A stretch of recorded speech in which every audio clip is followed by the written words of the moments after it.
మీరు చెప్పినవన్నీ శ్రీనివాస్ గారు సజ్జల రామకృష్ణ గారు చెప్పారు. మేము చెప్పని హామీలు కూడా నెరవేర్చామని వాటి జాబితాలు వస్తుంది. అంటే చెప్పని హామీలు అంటే మేము రాష్ట్రాన్ని లూటీ చెయ్యం అని అన్నారు కదా, అది లూటీ చేస్తాం చెప్పని హామీ అనమాట అది. ఇంకా ఏంటి సార్ చిన్నపిల్లల మన వయసు ఎంత? నాకు 62, మీకు కూడా A55 ఉంటాయి. జర్నలిజం ఉండొచ్చు కానీ ఐ థింక్ న్యాయం అనేది ఆలోచించాలి మనం అనేది. కూర్చున్నప్పుడు మనస్సాక్షిగా చంపూరు మాట్లాడే అలవాటు. ఇప్పుడు పేపర్లో ఆన్ పేపర్ వేరే ఉంది కదా. ఆన్ పేపర్ లోనేమో ఆయన ఆ పరిపాలన అద్భుతంగా ఉందని చెప్పి ఆన్ పేపర్ లో కేంద్ర ప్రభుత్వం చూపిస్తుంది కదా.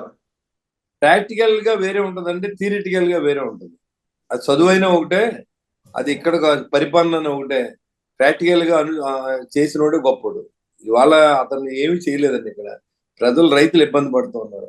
6 నెలలు పండించిన పంట తడిసిపోతే కొనివాడు లేడు. మిల్లర్ డబ్బు తీసుకోకుండా పాస్ చేయట్లేదు. డబ్బులు ఎప్పుడవుతాయో తెలియదు. ఈ లోపల లారీ ఎవడు పెట్టాలో తెలియదు. ఇలాంటి పరిస్థితుల్లో రైతు కేంద్రాలు, భరోసా కేంద్రాలను పెట్టారు. ఆర్బీకేల ద్వారా ఏ పని అవట్లేదు. చాలా ఇబ్బందులు పడుతూ ఉన్నారు సార్. మా ఏరియాలో అయితే ఎక్స్పెషల్లీ ఒక ఊరికి కనెక్షన్స్ లేవు, రోడ్లు లేవు. చాలా నడుము పడిపోతూ ఉంది. చాలా కష్టపడుతూ ఉన్నాం ప్రజలు మాత్రం. ఇవాళ నేను జనసేన పార్టీగా చెప్పాలి. మీ బాధ అయితే అర్థమవుతుంది. మీ బాధ లాగానే జనసేనాని పవన్ కళ్యాణ్ కూడా బాధపడతా రాష్ట్ర ప్రయోజనాలు నాకు ముఖ్యము, అందుకే నేను జగన్మోహన్ రెడ్డి గద్దె దింపుతాను అన్నాడు. ఇప్పుడేమో పొత్తు మరి సందిగ్ధంలో పడేశారు కదా. అసలు అనుకోకర్లేదు సార్. మీరు ఇది కరెక్ట్ గా సందిగ్ధంలో ఉంటుందని మీరు అనుకోవాల్సిన అవసరం లేదు. డెఫినెట్ గా పొత్తు ధర్మం కలిసే ఉంటది, దాంట్లో అనుమానం లేదు. నేనైతే చెడిపోద్దని అనుకుంటలేదు సార్. వాస్తవం చెప్తున్నాను. అది ఏమవుతుందో నాకు తెలియదు కానీ నేను జ్యోతిష్యం కాదు. నాకు అనుభవం ప్రకారం పొత్తు ఖచ్చితంగా ఉంటది అనేది నా ఉద్దేశం. ఇప్పుడు ఆ లెక్కన మరి ఇప్పుడు అరకు టీడీపీ అభ్యర్థిగా దొన్నబాబుని దొన్నుదొరని అనౌన్స్ చేశారు. మరి ఆయన అంగీకరించినట్టనే మీరు? డెఫినెట్ గా అండి. ఇది దీంట్లో ఏం లేదు. ఆల్రెడీ కొన్ని సీట్లు, కొన్ని ఒప్పందం ఉంది. ముందు రాజోలు మాదే అనే విషయం మీకు తెలుసు ముందు నుంచి. రాజోలు ఆల్రెడీ నెగ్గును. రాజోలు అది తప్పేం కాదు కదా. రాజానగరం రూరల్ అడిగాం, రూరల్ కూడా మనకి ఇస్తారని వాళ్ళ మాటలు సందర్భం కూడా జరిగింది అక్కడ. అంటే ఇప్పుడు ఎందుకు రిలీజ్ చేయవలసి వచ్చిందంటే వాళ్ళు రిలీజ్ చేసుకుంటే వెళ్తున్నారు. మన క్యాడర్ నిరుత్సాహంగా ఉంది కాబట్టి మేము కూడా ప్రెషర్ వచ్చి చేసేనని చెప్తున్నాడు ఆయన. మరి దానికి 100 అద్దాలు తీస్తే మనం ఏం చెప్తాం చెప్పండి సార్. ఇది ఒక ఫిక్స్ అయిపోవచ్చా? పెందుర్తి వెంకటేష్ రాజానగరంలో పెందుర్తి వెంకటేశ్వర ఎవరు అనౌన్స్ చేశారండి? వెంకటేష్ అన్న 2019లో ఓడిపోయారు కదా రాజానగరంలో. అతనేనా మీ అభ్యర్థి? బలరామకృష్ణ బత్తులో చూడండి. మీది ఎవరిని అనౌన్స్ చేశారు మీరు? రాజానగరం 2019 పెందుర్తి వెంకటేష్ జక్కంపూడి రాజా పైన.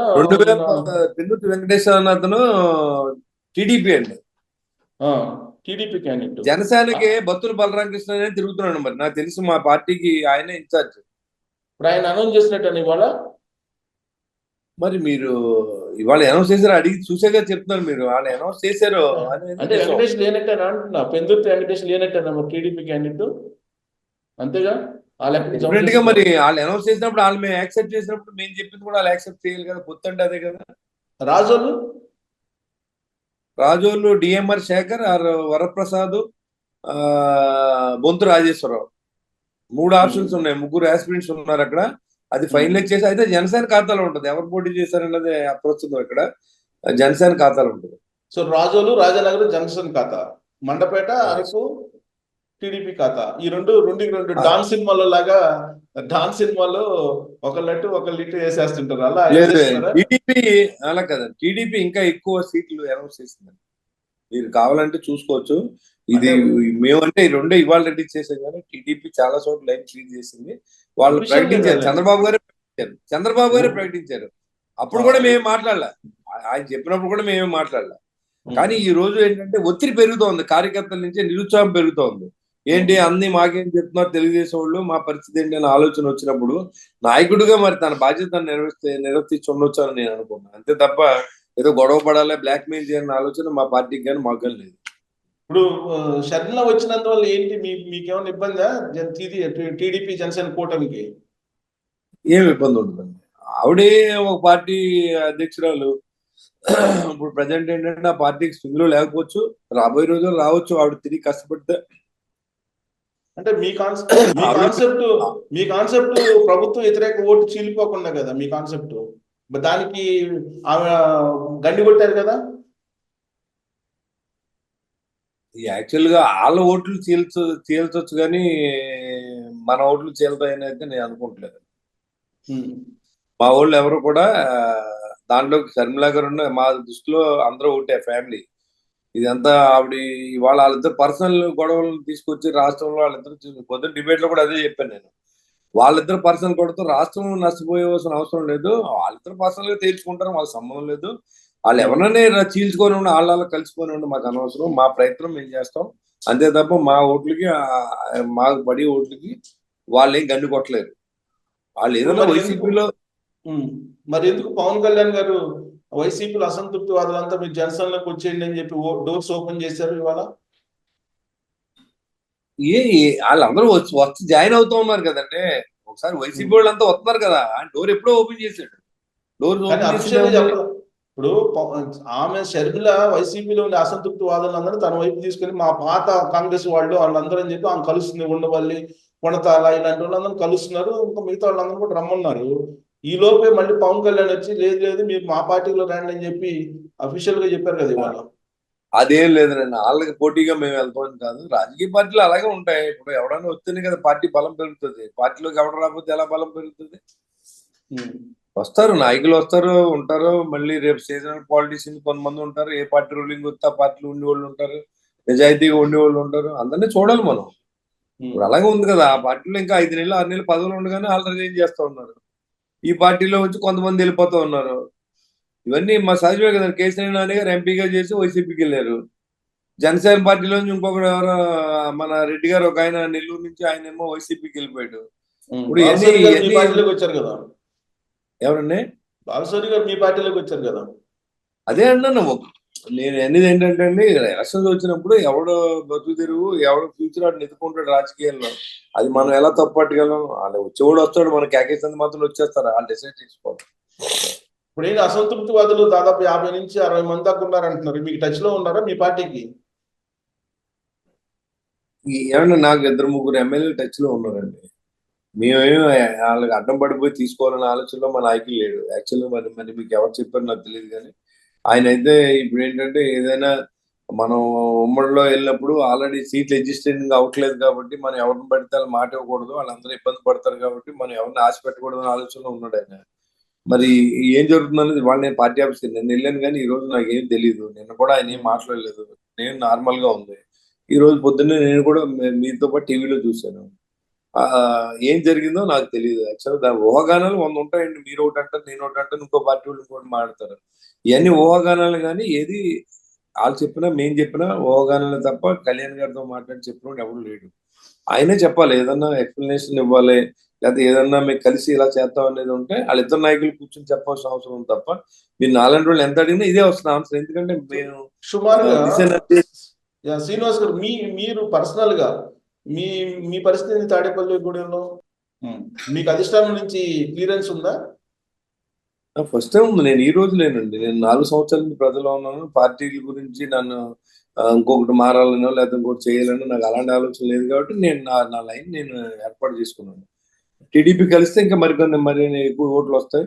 కలవకపోతే ఒక మనం 10,000 5,000 అలా 6-5 మా ఎక్స్పెక్టేషన్స్ మాకున్నాయి.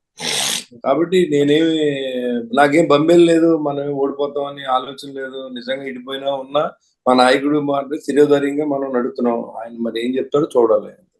అంటే పొత్తుల్లో చంద్రబాబు నాయుడు కొంతమందికి టికెట్లు ఇస్తామని చెప్పి ఇంటర్నల్ గా చెప్పి పని చేసుకోమంటున్నారు కదా. అలాగే మీకేమైనా ఇంటర్నల్ గా చెప్పి పవన్ కళ్యాణ్ పని చేసుకోమని చెప్పారా? నాకు చెప్పారు, మనోహర్ గారు చెప్పారు, కళ్యాణ్ గారు కూడా నిన్న కూడా చెప్పారు. ఆయన మీరు కాన్స్టిట్యూన్స్ లో బాగా చూసుకుని మీరు ఇంకా ఎక్కువ మెజార్టీతో నెగ్గాలని చెప్తారు. ఎలా పబ్లిక్ లోకి వెళ్ళినప్పుడు ఎలా అది కూడా మీరు అడిగారు కాబట్టి చెప్తున్నాను. అడిగారు కాబట్టి పర్టికులర్ చెప్తున్నాను కానీ ఈ రోజు వరకు నేను ఎవరికి చెప్పలేదు. నేను మామూలుగా జనసేన టీడీపీ ఉమ్మడి అభ్యర్థి ఓటేయమని చెప్తున్నాను. కానీ వాళ్ళు అలా డిఫరెంట్ గా మాకు టికెట్ వచ్చింది వాళ్ళు చెప్తున్నారు. అయినా నేను ఈ రోజు వరకు చెప్పలేదు ఎక్కడ. కానీ ఇప్పుడు వాళ్ళు చెప్తున్నారు కాబట్టి నేను కంప్లైంట్ మేము కూడా చెప్పాం, ఇలా ఉందండి పరిస్థితి, మరి మీరు ఏదో నిర్ణయం తీసుకుంటే మేము కూడా ప్రజల్లో చెప్పుకుంటామని చెప్పాం. ఇంకా తొందరలో ఎందుకు లిస్ట్ వచ్చేస్తుంది కదా, కంగారు పడకండి అని చెప్పారు. అది దాని మీద మేము ఎవరికి నేను పాదయాత్ర చేస్తాను ఆల్రెడీ. ఒక 40 విలేజెస్ నేను తిరిగాను, ఇంకో 15 విలేజ్ తిరిగితే అయిపోతాయి. 2 లక్షల మంది జనాన్ని పర్సనల్ కలిశాను, 1 లక్ష మంది కలిశాను ఇప్పటికి. సో నాకేమి అందరి దగ్గర పాజిటివ్ గా ఉంది, నాకు ప్రాబ్లం లేదు, నేను ఫేస్ చేయగలను, ఎలక్షన్ చేయగలను నమ్మకం నాకు ఉంది. సో తర్వాత ఇంక మరి జరిగే పరిణామాలు మనం చెప్పలేం కదండి. ఇప్పుడు మొన్న కూడా ఎవరైనా నెగ్గుతారని వెళ్తారు ఎలక్షన్, అవును, ఓట్లు ఎలా వేస్తారనేది ఇప్పుడు నాడి తెలియదు కదా. ఇప్పుడు చూడండి, టీఆర్ఎస్ వచ్చేది బీఆర్ఎస్ అన్నారు, బీఆర్ఎస్ ఎక్కడ ఉందో కాంగ్రెస్ అసలు థర్డ్ ప్లేస్ సెకండ్ ప్లేస్ అన్నది కాంగ్రెస్ వచ్చింది. ప్రజా తీర్పు ఇంపార్టెంట్ తప్ప ప్రజా తీర్పు నాయకులు ఎలక్షన్ ముందు రోజు కూడా మారిపోతుంది అనుకోండి ప్రజా తీర్పు. సో మీకైతే అధిష్టానం నుంచి క్లియరెన్స్ అయితే ఉంది క్లియర్ గా. డెఫినెట్ నెక్స్ట్ కావాలంటే వాళ్ళు మీరు కావాలంటే వాళ్ళు కూడా అడగచ్చు. నాకేమి, నేను అబద్ధం చెప్తే ఇంత ధైర్యంగా నేను ప్రెస్ లో చెప్పను. చెప్తున్నారు కాబట్టి ఖచ్చితంగా ఆయన చెప్పుంటేనే చెప్తారు, లేదా ఎందుకు చెప్తారు చెప్పరు కదా. సో రాబోయే రోజుల్లో మిమ్మల్ని ఎమ్మెల్యే బొలిశెట్టి శ్రీనివాసరావు గారు అని పిలవాలి మేము, అంతే. లేదండి, శ్రీనివాస్ అనేది పర్మనెంట్, ఎమ్మెల్యే అనేది టెంపరీ. కాబట్టి నేను దాన్ని టెంపరీగా తీసుకుంటాను. ఓన్లీ 5 years దాని వాల్యూ. గట్టిగా మాట్లాడితే 4 సంవత్సరాలు, సంవత్సరం బేవర్స్ గానే ఉంటుంది, దాని మాట ఎవడో ఏంటో, ఆ పదవికి వాల్యూ లేదు. కాబట్టి ఏంటంటే శాశ్వతమైన మనుషులు కావాలి తప్ప నాకు ఎమ్మెల్యే పదవి శాశ్వతం కాదు. సో నన్ను ఎప్పుడైనా శ్రీనివాస్ అని కాకండి, నేను ఎప్పుడు మీకు పలుకుతాను, ఏ అవసరం చెప్పండి.